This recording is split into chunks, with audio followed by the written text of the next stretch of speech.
orange-striped body under the dresser just out of her reach the instant he'd seen the carrier. She'd finally had to resort to a can of tuna to snag him. Then, with cat carrier and suitcase stowed in her compact, she'd had, she thought, just enough time to give Greg a goodbye kiss before heading for the wilds of Lancaster County and the property she'd so surprisingly been left in her grandmother's will. She'd probably known the truth when she'd spotted Diane's Volvo parked in front of Greg's building.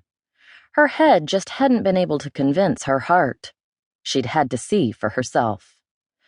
Well, she'd seen all right. Now she just had to figure out what she was going to do with her life. Hector complained again, loudly. All right, all right. She started the engine and pulled onto the street as cautiously as a 16-year-old learning to drive. At least she had a breathing space before making any tough decisions. She'd already planned to spend a week in Laurel Ridge, arranging to rid herself of the white elephant her birth father's mother had so surprisingly left her. But now she didn't have any reason to rush back. Allison joined the steady stream of traffic heading out of the city. There would be other jobs.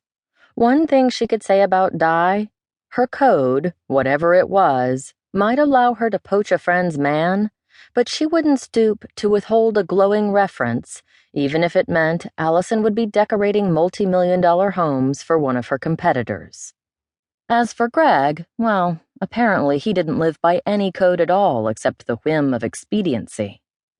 Allison must have had blinders on not to see that.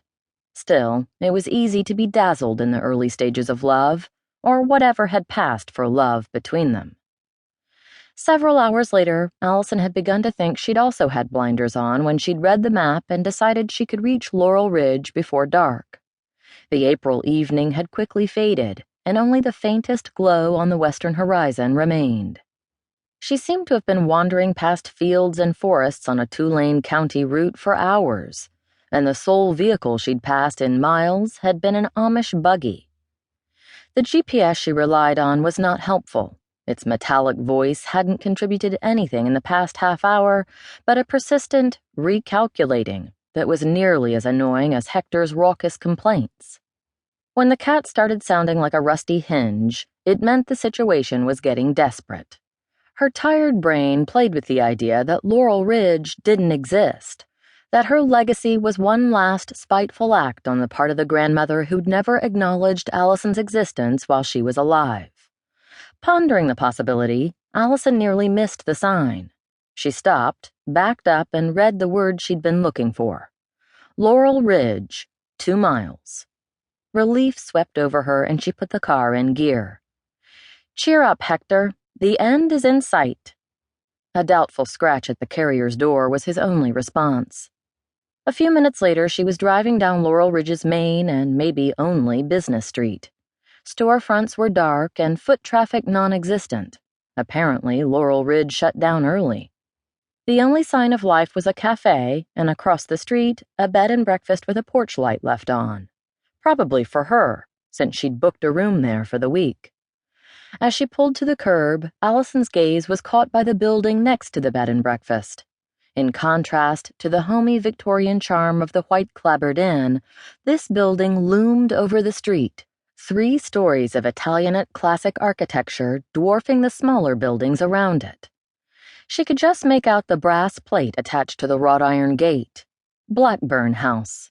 So this was her inheritance. An Italianate mansion dating from the 1850s. The attorney's voice, dry and pedantic, sounded in her mind. It belonged to Laurel Ridge's founding family. Your late grandfather purchased it from the Blackburn family 50 years ago. He had it zoned commercial and divided to form several shops and offices. The attorney's voice had sounded disapproving, either of the property or, more likely, of her. Allison had mentally translated his description into old and dilapidated, with the architectural integrity of the original house compromised by ill-conceived renovations. But from the outside, at least, the building looked well kept, its paint flawless, small lawn smooth and green, and early spring daffodils in bloom along the front walk. A porch wrapped around the sides of the building, and a round tower anchored each end of the front. Allison slid out and